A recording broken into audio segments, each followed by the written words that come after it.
beyond this, yeah, I think just one or two other bits that popped up. Hey, there's a website for Fate of the Old Republic. There's a look at some of the staff that are working on it, and hey, guess what? What's that? It's old BioWare devs. Oh yeah. So, which old BioWare devs? So they and I don't mean which devs. I mean from which era? Old BioWare. So apparently, the Casey Hudson was announced, but the website was listing people from BioWare as far back as 2000. 2000, huh? That was a good goddamn year for BioWare. KOTOR 1, Mass Effect Trilogy people. All right. I'll take that. Wait, they got Drew back? Ooh, they got Drew back. As well as some people from other companies, Epic, Remedy, Coalition, ZeniMax, Microsoft. Well, I tell you what, I have never been able to lay at the feet of one person leaving more than Drew. I always script his name. Drew Karpyshyn, I think. Karpyshyn leaving is what you used to say, yeah. I don't know what it is. Anyway, writer for the Mass Effect series for 1 and 2, leaving before Mass Effect 3 came out because you can fucking feel it. Was Mike Laidlaw? Oh, really? No. I'm asking you a question.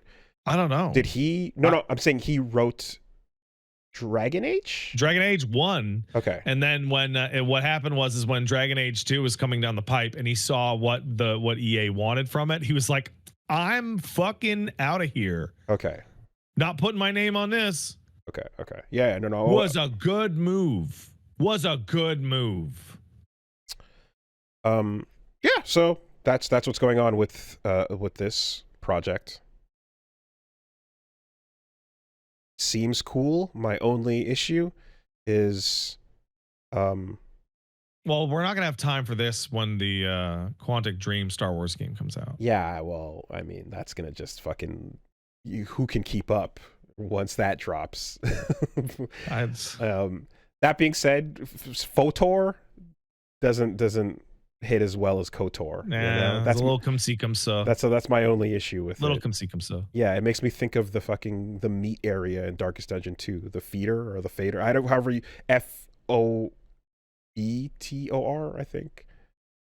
The meat zone. Okay, I got the list here. I don't recognize a lot of these names, but they are from way back in the day. Way back in the day.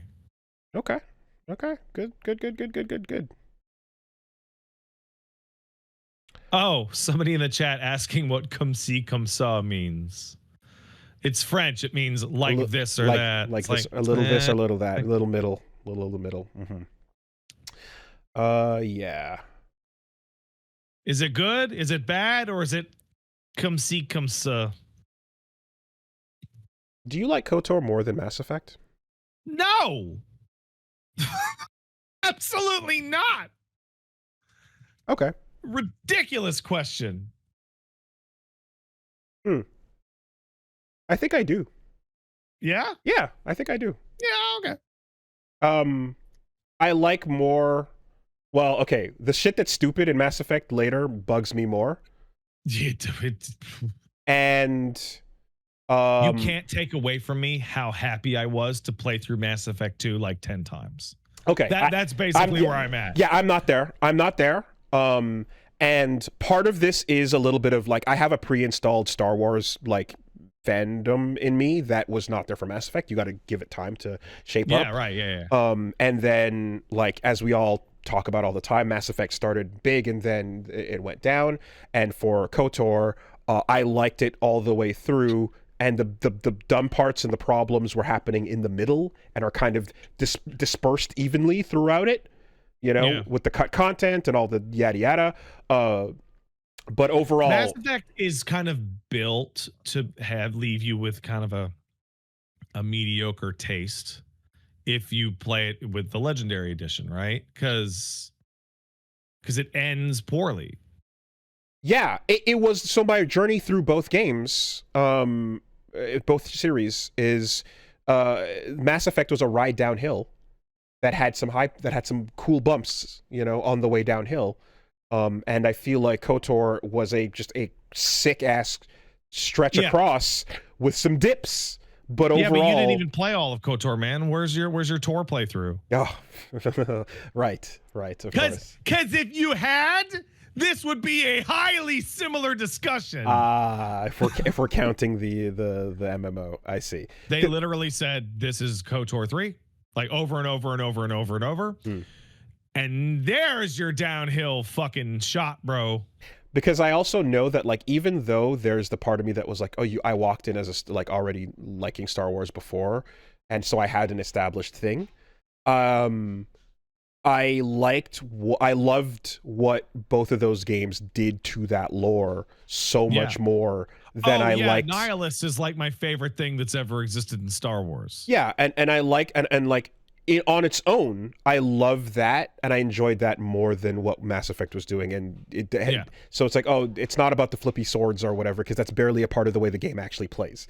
It's lightsaber, the lightsaber fantasy, so to speak, is not boy, you got me using that word these days. But it's so useful. It's very useful. Like, it's super useful. The lightsaber fantasy is it's almost completely worthless in the KOTOR games because you don't actually control. You don't feel it at all. It's nowhere near as satisfying or as cool as it feels. You get the sound effects and the lights, but it's not the in a world with Jedi Academy, right, or with those newer fucking Souls games, like, nah, man, get out of here. That has nothing to do with it. The characters and the setting and the lore and what's happening with everything in it feel way more fun to me, and I was left with a better impact overall. So yeah, I like KOTOR more than Mass Effect. Yeah, I do. So there's a reason for that. So you said you had a built-in Star Wars, fandom coming into fandom. It. Yeah. Mass Effect pulls from Star Trek. In a like laughably obvious way. Like it is legitimately the closest we've ever gotten to a Star Trek game, right? That's a big deal. I don't give a fuck about Star Trek. That's is true. Functionally Deep Space Nine, right? Yeah. And stuff. Okay. And the reason why Mass Effect has film grain on it is to make it look like a sci-fi show from like the 80s and 90s. Right. Okay. And I not to say I don't give a fuck about Star Trek, but I enjoyed what I saw. But I'm not into it. I'm not into it. Yeah. Right. You should fucking watch Star Trek. That's there too. But I have to say though, even with those hooks, it's still a downhill ride compared to a bumpy ride across. Do you want? Can I get a slightly into the reads on this one? In fact, sorry, for the person that was like, you just liked it you just like your flippy lightsaber swords, big surprise. Actually, that shallow reading applies to me loving Vanguard in Mass Effect. The coolest thing about about Mass Effect 2 and 3 to me were the fucking sick ass shoulder tackle melee shit you can do. There was a recent take your whole thing and invert it. There was a recent poll on the subreddit, what's your favorite Mass Effect class? And it was like Vanguard at like 80%. Yeah. It completely dominated. So that shallow thing about the combat there is actually one of the high points of what I would remember enjoying during that downhill ride. So let me explain to you in Star Trek terms. The Mass Effect 1 and 2 are incredible games, and Mass Effect 3 is a pretty good game. But all the problems that old mans like me that love that series from the beginning have with Mass Effect is that it became less and less like Star Trek and more like newer Star Trek. Okay. Like you'd see trailers for new Star Trek series or new Star Trek movies and they're all shooting guns and doing action shit. I don't give a fuck about that shit. I want Picard to do a fake trial over whether or not Data as a robot has rights. Similarly to I want to go into that fucking room with the Volus and the Elcor and listen to them bitch about fucking nonsense bureaucracy. Or, to be fair to not just that room, which we bring up every time, talking about... It's the easiest example. It's so good. It is. But I'll even give credit to... I'll give the sequels credit and talk about the Geth autonomy and how interesting that conversation was and how it was fucking optional content. By the way, the Geth, the Geth in their entirety are like a half shade over from discussions about the Borg. Right. Of course.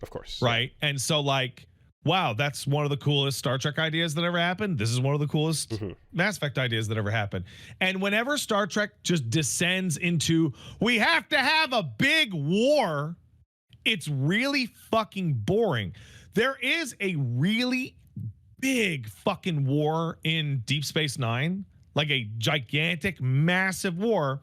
And all of the interesting episodes about that are, how do we trick the Klingons to get involved? Okay. How do we peacekeep on Earth when the enemy can disguise themselves perfectly and anyone could be a spy?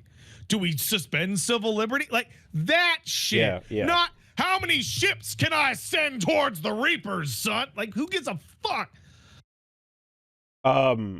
Alongside the absolute clown shoes nonsense and yeah, all that fucking Starchild shit. Black vampires and what? Oh no, wait, that's X-Files. Never mind. That's X-Files. Never mind. No, X-Files has Blackulas. Star Trek has Irish sex ghosts. There you go. So I think the most telling thing, though, in this conversation, if we're talking about KOTOR versus Mass Effect, is when I look inside, I go, how do I feel about the upcoming Mass Effect? How do I feel about the upcoming KOTOR? Both are returning, and I feel very differently about these products. I feel... It's not fair. It's not fair because there's names attached that we know, but also that just look, I search my feelings, and I know it to be true, that I fucking really, really care about this one, and I don't give a fuck about this. I feel a different third thing, which is unsure if these games will exist ever. That's where I'm at.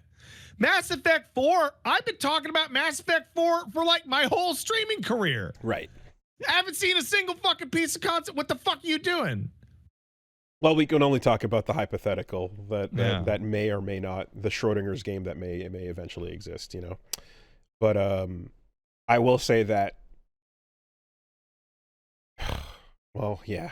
Even if you include Tor, right, and you include whatever went wrong there, you also are including Andromeda here, and everything, and then eventually this movie and everything else that weighs down these averages. I'm like, Tor is an MMO with live service, and Asuna showed me some cooler stuff that happens later. But Tor is multiple single-player narratives weaved together in a multiplayer suite. Can the Tor average really drag it down that much further than the entirety of the fucking I've heard good Mass things Effect about 1, Tor. 2, 3, Andromeda, and I've heard good things about Tor, but it is a different beast. People who went to KOTOR 1 and 2 aren't going to the conclusion of their fucking narrative. Right. What the fuck? Whereas it is universally understood that Mass Effect is a walk down the stairs. Well, first you climb up a little hill. And then you go down on the other side. Yeah. So okay. I've heard very, very strong arguments from myself to me at various points in my life that Mass Effect 1 or Mass Effect 2 is the best game in that franchise. I have never made the argument to myself that Mass Effect 3 is the best game. Yeah, okay. All right. And you know what? But here's the thing. I'm also going to think about, like, in terms of sequels and delivering on them, and expectations too. Like KOTOR 1 has the big old crazy twist, and you're like, holy shit, How are you gonna one that It up? would be a massive mistake to attempt to replicate that twist in dozens of games following it. It would be a big mistake. You know? And I actually fucking hit credits on 2 and was like, that was great. Yeah. That was great. Didn't fucking drop the ball on me, at least with where I set expectations and then how you come back and revisit that, but do a different thing entirely. You know, so. I have been sent. Thank you, Dad Asna. You're always a great help. I appreciate you, buddy.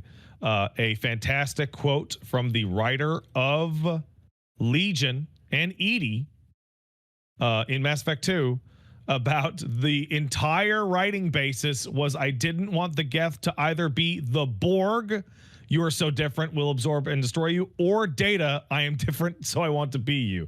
So the entire process was, I want to do a Star Trek race, but I can't do this one or that one. Thus I must make it a weird third thing. Yeah, and I guess talking, fuck, what's the Geth party member again? Legion. When you're talking to Legion, in that room, that's another moment that I think is like it's the conversation is playing out in your head, right? Every single thing he tells you is the most interesting thing in that game. It's playing. That's it. It's playing out in your head again, just like that Volus room, and like I accept. I guess like I'll accept tell don't show when it's done well, but I just remember that being the whole context of that being a fucking late in the game extra little piece of DLC in an extra room that was an optional thing that was like, how is this not what this entire thing is about? You know, like I felt like the emphasis on that part, as interesting as it was like we should have been heavily focusing on Legion and the Geth, you know? I wanted to go and meet cool new aliens. It wasn't DLC? I'm sorry, what am I misremembering? Was it optional? There was something about it that at the time Legion's optional. Okay, sorry, not DLC. What I meant is I was misremembering. Or his yeah, it's missable, right? You can completely miss the character and play without it. Was one of the details at the time? You can just not talk to him. Something to that effect, yeah. Javik was DLC, and both of those characters being missable, not core content, was ridiculous to me. Is the feeling I'm trying to convey. I think Javik is the most egregious pre-order / extra DLC bonus thing that's ever existed in any game. Javik is the most important person in Mass Effect, full stop, ever. Yeah, it's batshit. Complete batshit. All right.